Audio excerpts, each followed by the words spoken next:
Today, August 12th, 2025, will be remembered as the day the world changed for the best. Because today is the first full episode of the Pat Cave podcast with Patrick Greiner. 5 years in the making, probably actually like 29. And I figured it's time for me to take this shit over. And today we will be previewing the NFC East. And, I'm going to come out swinging here. I see, Big Bad America's team, the Dallas Cowboys. Well, guess what? You were the second choice for America's team because the Pittsburgh Steelers, they're like, hey, these guys are actually like great. So let's ask them. And the Marines were like, yeah, I mean, we play in Pittsburgh. We want to be Pittsburgh's team, not America's team, because we don't want all these sorry ass bandwagon fans that don't that are losers for 30 years and keep saying that there's America's team, even though most of America actually hates them. Which, now that I think about it, is pretty American. But starting off with the Cowboys. I don't think the Dallas Cowboys will ever have success again as long as Jerry Jones is controlling the team. He's taken shots at the best players. Shots at Micah Parsons, best player on the team, insane. He airs stuff publicly that should probably be handled in private. He's negotiating in bad faith. I think they're going to have trouble bringing in free agents going forward. I think players are going to want to leave. And I'll be assuming for this that Micah Parsons is a Dallas Cowboy since that's where he sits today. But it's bad for good old Jerry down there. Dak Prescott, I think he's a very good quarterback for the most part. The issue is he has moments of greatness, but even more moments of what the hell is this guy doing? That dude's wearing the different colored jersey. And just boneheaded plays. His best success came from an elite run game and a great offensive line. Their offensive line now, it's solid. I like Smith. I do not think Booker's going to be good. Just especially against Jalen Carter based on those statistics and calling him and being called the Jalen Carter stopper. Because that is just blatantly lying, just like the Cowboys being America's team. And CD Lamb's great. Him and Dak Prescott have one of the better connections when Dak's healthy, which of course is an issue with Dak. He has struggled consistently throughout his career, even with like minor injuries that he plays through. I do not trust anyone else on that offense. George Pickens is absolutely elite when it comes to losing 5 yards on 10-yard catches, following a sort of penalty that you should not tolerate as a fan. Continued taunting, personal fouls, unsportsmanlike conduct, all of that. Just as a Steelers fan, he makes the difficult catches look insanely easy, and he makes the easiest catches look insanely hard. I think Ferguson, when healthy, is good. I think Trayvon Diggs might have a tough time when he gets back. I just think that um, ACL injury as a D, as especially a corner, would be tough. Like, I have no proof, but would be tough coming back from when you're in a position where you are reactionary, quick movements, covering someone. I remember Trayvon Diggs, or not Trayvon Diggs, Tre'Davious White.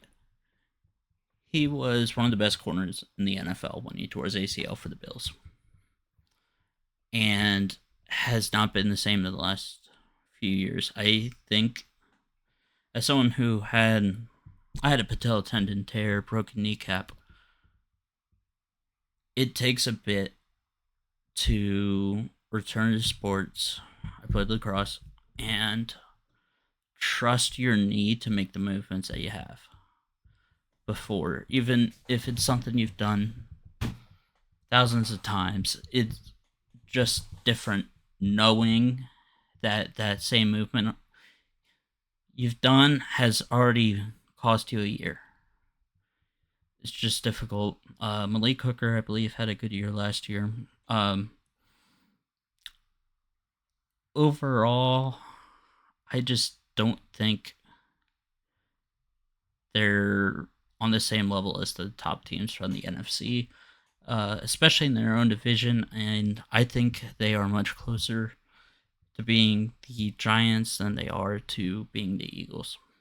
And that's that. And for the Giants here,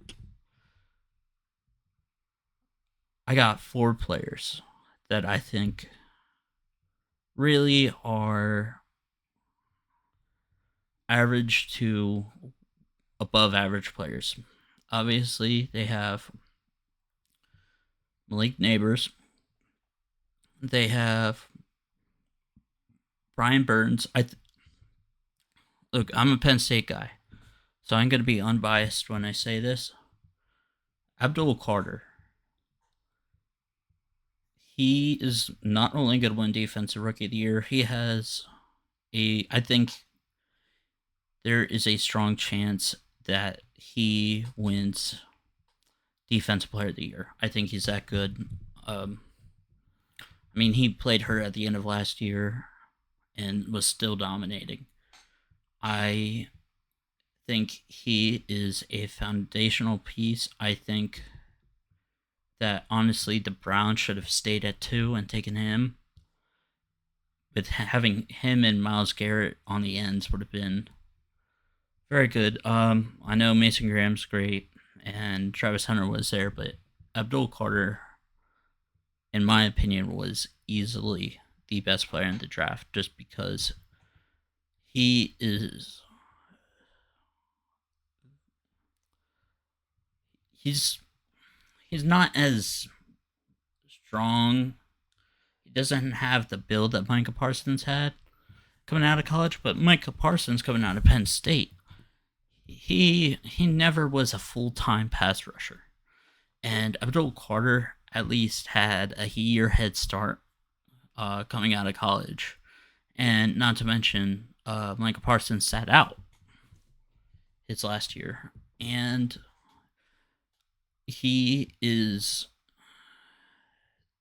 in terms of combination of raw talent, explosiveness, and just being already polished, like he's so good. Um, I think that if they had a better roster offensively outside of neighbors. And again, unbiased Penn State fan here, Theo Johnson, who I think is who had a real breakout year, especially towards the end of last season.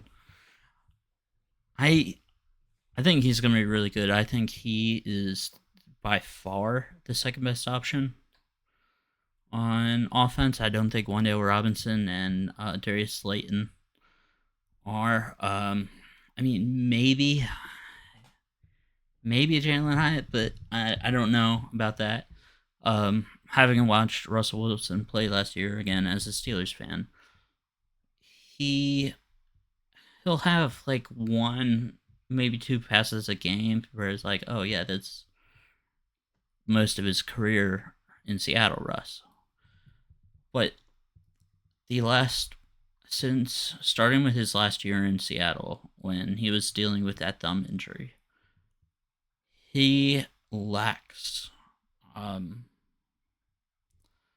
I think, the aggressiveness that he had, and as well as getting older, losing the mobility, trying to extend plays a couple times that he just can't do anymore.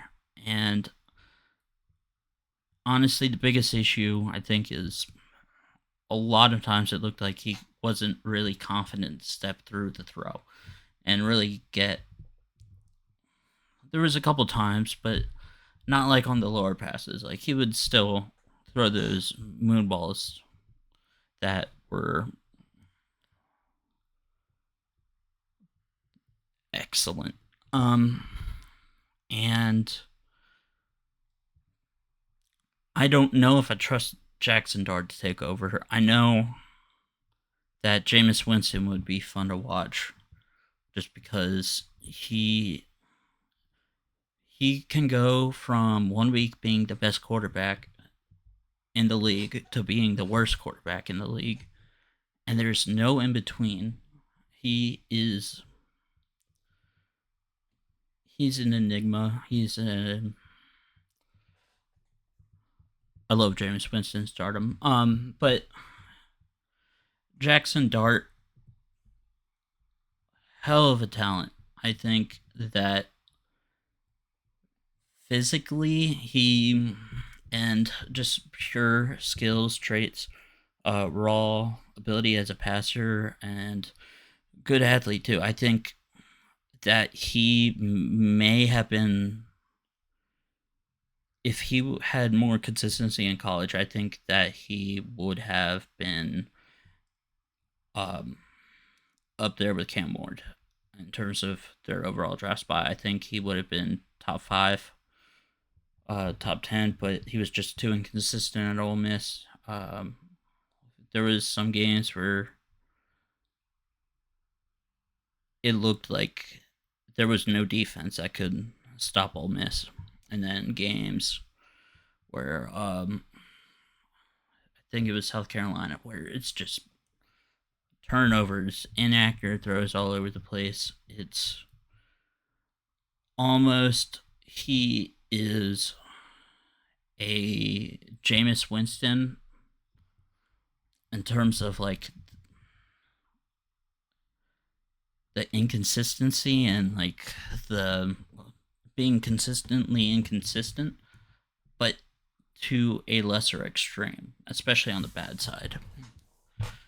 Um, and running backs, I think it's tough. One because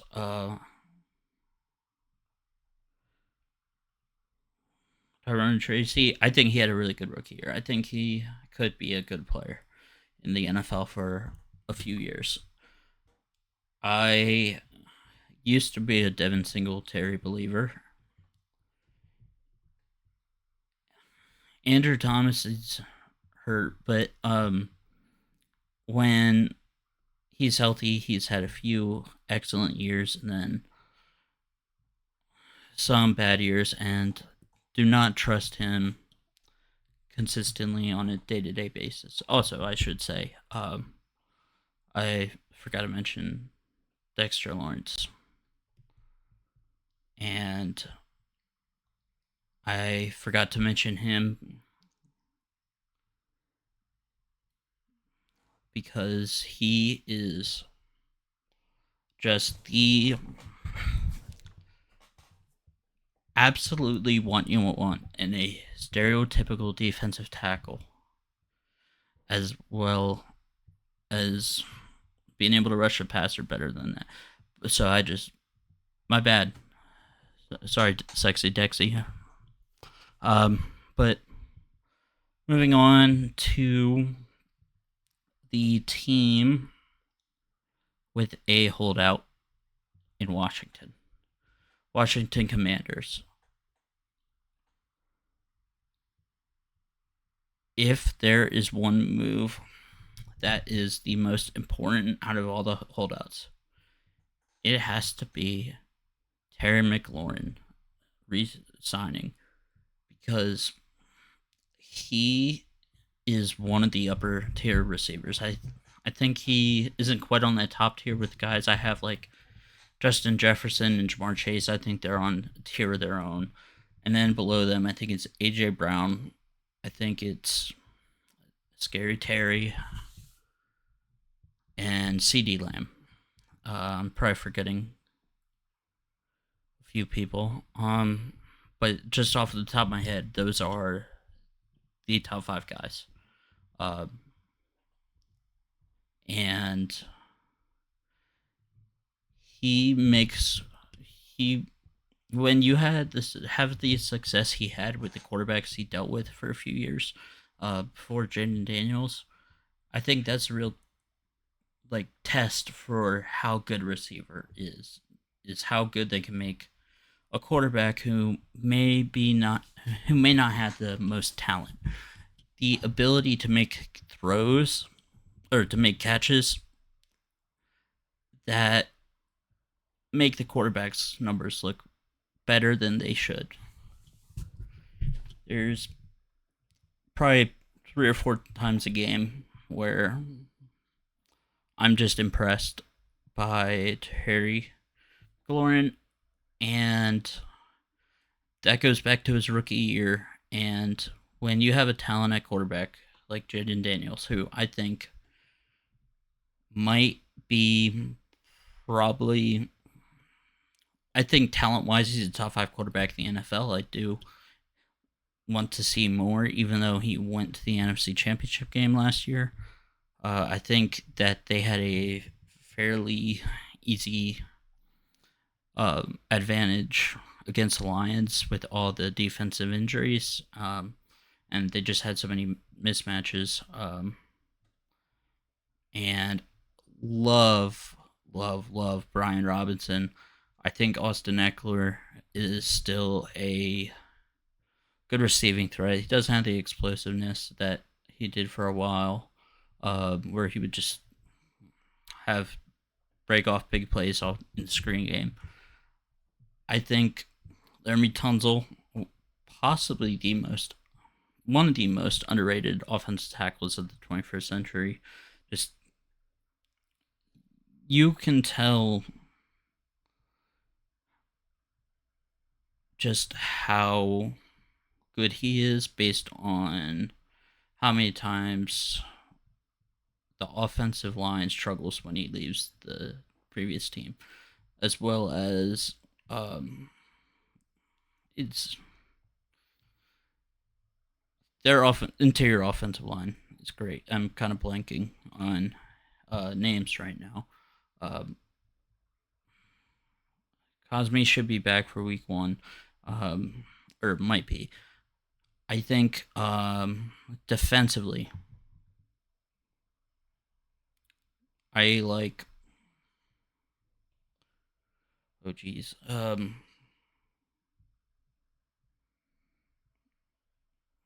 blanking. Um, like his hammer still. I like Marcus Lattimore as long as he doesn't have to play Mike Evans.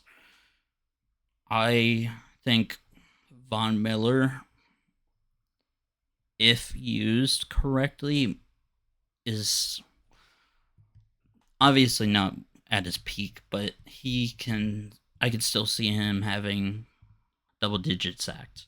I don't see him. He's he's just always had the technical skills and can still, I think, get to the quarterback at a high clip. Just probably not an everyday guy. Jonathan Allen, um, him too. Again, I'm just kind of ripping from the head here. Um, and because I don't want to look at a talk from a computer or a screen because you know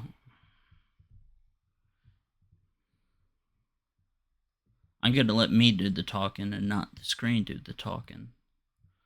Um, and I think that Jaden Daniels will be in the MVP conversation this year.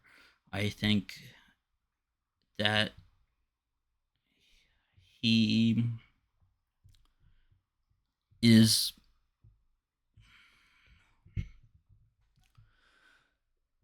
So this is tough based on what I said about Jalen Hurts.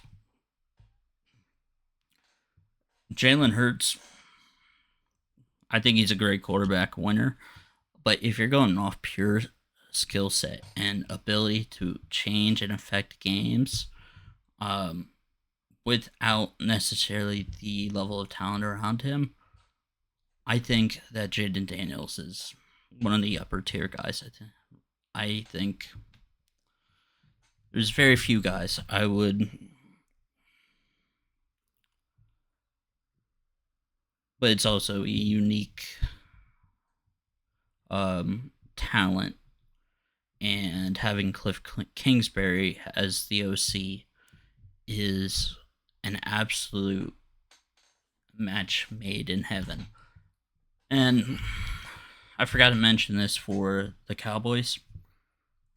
I do not trust their head coach, Schottenheimer, for the Cowboys. Don't trust him at all. He, I thought, was a kind of almost a panic hire because they waited on McCarthy on that decision and then fell so far behind. Then they're just like, hey, who's that guy over in the corner? He's like, oh, yeah, that's Brian Schottenheimer. Oh, you say Marty Schottenheimer? And it's like, no, that's his son. And Jerry's like, okay, I'll take Marty. And then it's just Brian. And then Dan Quinn, I'm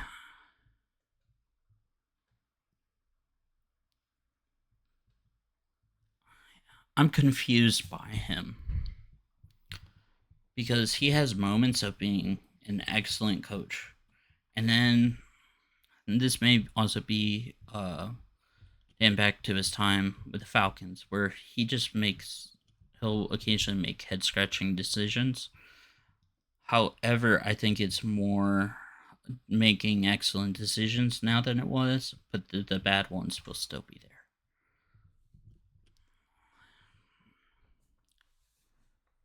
And for last but not least, the Super Bowl 59 champions, the 2024 NFL season, Philadelphia Eagles. I look, I'm from Philly. Not Philly area. Not a I I was an Eagles fan until I was 7 years old. My uh kind of got off that after the '03 NFC Championship game. My parents were at the link in on that day in January of '04, and they were in a bad mood for a week, and it's like I'm not putting myself through that. And this past few years, having made my decision to switch to a Steelers fan, with one of my childhood best friends being a Steelers fan, as well as Jerome Bettis was already my favorite player in the league, just because the bus. Awesome, awesome name, playstyle. I have recently been regretting that decision because not only are the Eagles fun to watch, it's that my family is all happy around me and I'm just sitting there with my head down, and it's like, oh yeah, everyone else is happy.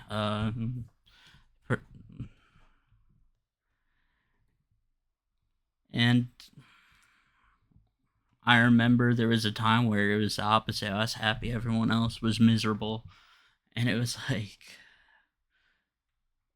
a lot better feeling to be on the good side of that. I think Nick Sirianni has had a lot of hate and probably will, like, after their first loss or two this year. I think he is one of the better coaches who's also not a play caller. I think that, yes, after he lost Steichen and Gannon, I think there obviously was that big step back with Brian Johnson and the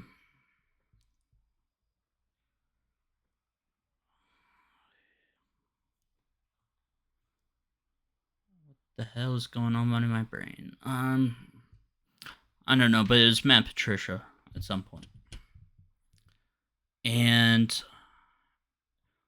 those hires were absolutely horrible. And God, this could bother me all day.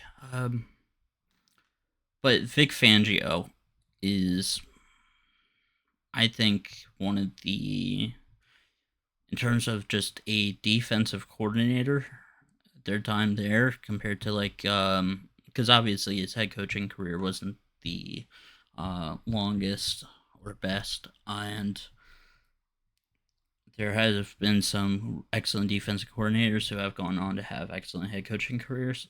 But I think the guys who excelled purely as a DC, I think Vic Fangio was easily on that, like, Mount Rushmore. I think his schemes evolve. I think he is able to just, they're able to get to the quarterback no matter where he's been, what talent he has. And it's just easier when he has guys like Jalen Carter, who I think is easily, he's a Hall of Fame talent. Will he ever put up the numbers to reach that level? I don't know. He, again, obviously has that talent too. He is, I would say he's up there in terms of overall talent with, I think it's overall talent at defensive tackles in the 21st century. It's Aaron Donald, Jalen Carter. That doesn't work. My bad. But it's it's Aaron Donald, Jalen Carter, and then it's everyone else. I just, it's a very rare level of athleticism, strength, as well as just ability to get in the backfield. And I think Jalen Carter showed that honestly more in the playoffs than he did in the regular season. I mean, we all know how that Rams game ended. And I would say that almost every other defensive tackle in the league, the Rams possibly win that game. Probably win that game, honestly. He's just able to manhandle the offensive lineman in a way that I don't think I've ever seen. I'm not sure anyone has ever seen. Quick for his size, I think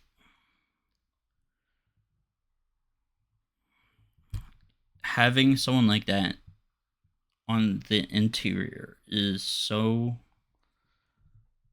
much of a luxury because there is not many of those guys who are have that mix of strength and athleticism, as well as the pass rush skills to genu to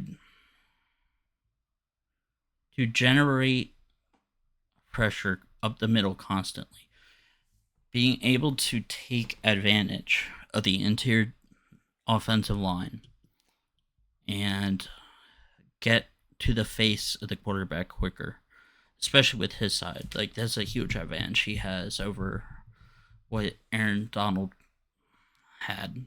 I think that it makes Nolan Smith's job easier on the outside, obviously, um, because he'll have a lot more one on ones. I do have a there is some concern, I guess, on the other end there.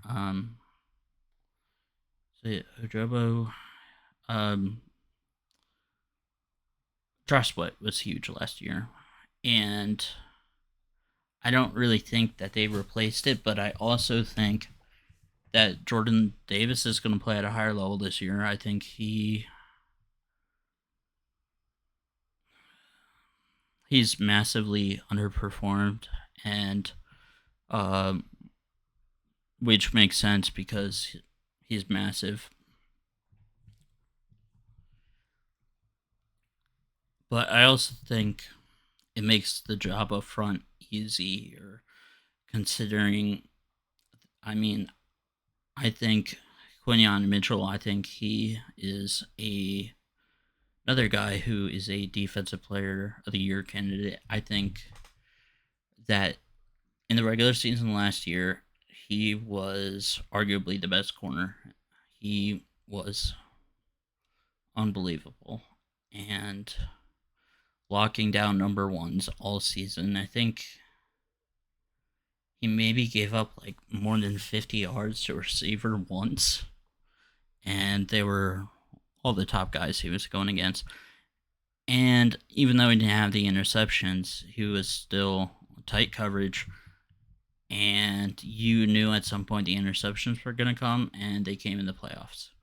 And that is huge for that defense, especially with one edge lacking. And then, other than DeJean, I mean, Adoree Jackson, not exactly ideal to have as the second corner in base defense, but I also think that between the scheme, Blankenship has turned into a pretty good safety.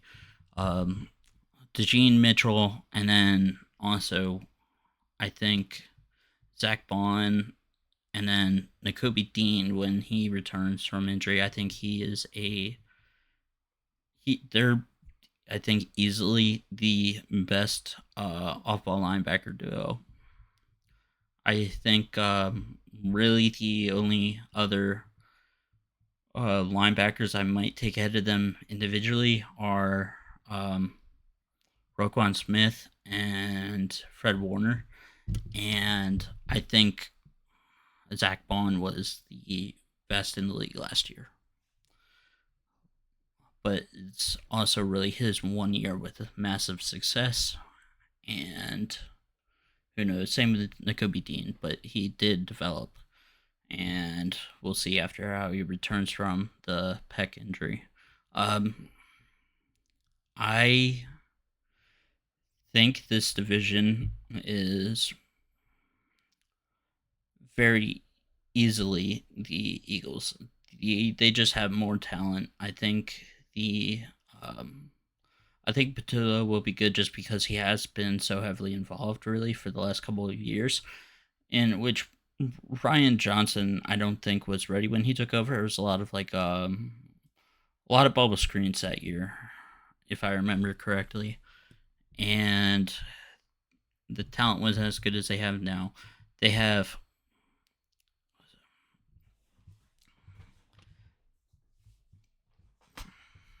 I would I would argue that the Eagles had the best wide receiver duo in the league because AJ Brown, he can do everything. And yes, he there will be cryptic messages and he'll imply a few things, but at the end of the day, he performs and he wants to win. And Devontae Smith might, between college and the NFL, be the greatest big game wide receiver outside of Jerry Rice in terms of a overall wide receiver. He plays his best in the big games. He makes excellent catches throughout. Obviously, he doesn't have the frame of a typical wide receiver one, but I think on most teams would be the primary receiver. And I think that the Eagles really have two ones, and they also have a um, running back in Saquon Barkley, who, when healthy, is a Hall of Fame talent. And I say that unbiased as a Penn State guy. He he has always had a Hall of Fame talent, and when you combine that with an offensive line that has, in my opinion, four potential Hall of Famers, and Lane Johnson, who's already a lock, retired today, first ballot. As soon as he walks out of the building, put on the jacket. Jordan Mailata, absolute, absolute steal by Howie Roseman. He's his size, his athleticism to get downfield, continuing blocks, excellent. Landon Dickerson, he avoided really a major injury with the meniscus, and Cam Jurgens is probably second or third best center in the league at worst. And I just I made that video yesterday about Jalen Hurts. He plays how he needs to play to win. He he does not really he doesn't have he has the talent of a elite quarterback in my opinion based on what we've seen in 2022 and then the start of 2023 before like the knee injury was really showing more. And you could tell that he wasn't very like there was less confidence to call the quarterback runs and less explosive plays on it. He wants to win, and he doesn't care how it gets done. At least from how it seems. He is an elite quarterback that doesn't seem to have an ego. And there's a lot of guys out there. They're like, okay, we're going to be a pass first offense. We're going to do all this. And Jalen Hurts is like, no, we're going to win. I don't care what it takes. We're going to win.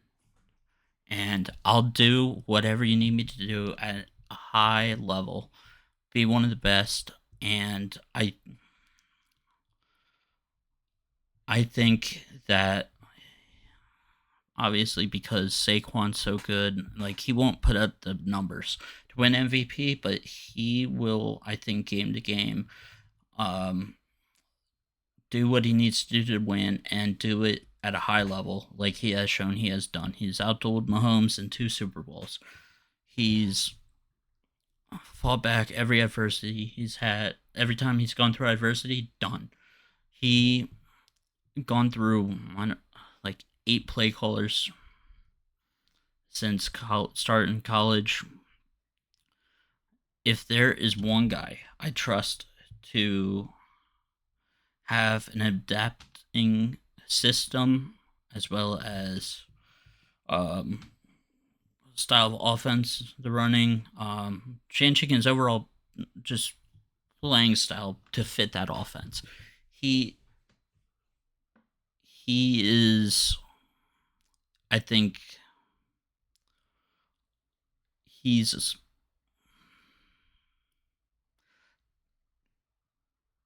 yeah, he's top 5. And still don't understand how people leave him out of that discussion. But I think the Eagles are by far not only the most talented team in the NFC East, they're the most talented team in the NFC, and the most talented team in the league. I just think the roster is very balanced at every single level on the field. And the only other team I could argue, really, I think, is the Ravens. And I see Eagles having probably 12, 13 wins. Yes, I know their schedule is tough, but they're also, I think, talent wise, that much better than everyone else. And I would be absolutely shocked if the Eagles don't make it at least to the NFC Championship game. And I personally have them as my Super Bowl favorite. Well, that's going to be all for today. Thank you for watching. And make sure to subscribe, like, talk a little shit in the comments. I don't mind.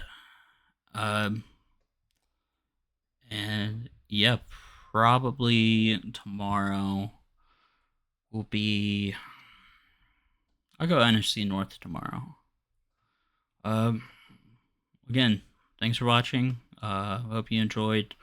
Hopefully, I didn't say too much, dumb shit, and didn't sound too dumb.